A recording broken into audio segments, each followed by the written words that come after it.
ভগবান শ্রীকৃষ্ণ বলেছেন, জীবনে যদি কারোর কাছে কিছু চাইতে হয় তবে তা ঈশ্বরের কাছে চাও, কারণ কেউ ফিরিয়ে দিলেও ঈশ্বর কখনো ফিরিয়ে দেয় না। অন্যের ক্ষতি করে কখনো নিজের ভালো থাকার প্রার্থনা ঈশ্বরের কাছে করো না।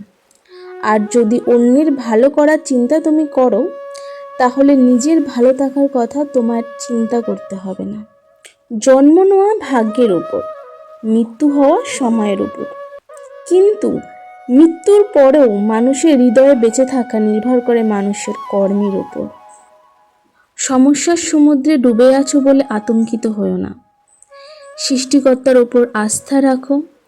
হয় তিনি তোমায় টেনে তুলবেন, নতুবা তোমায় সাঁতার শেখাবেন।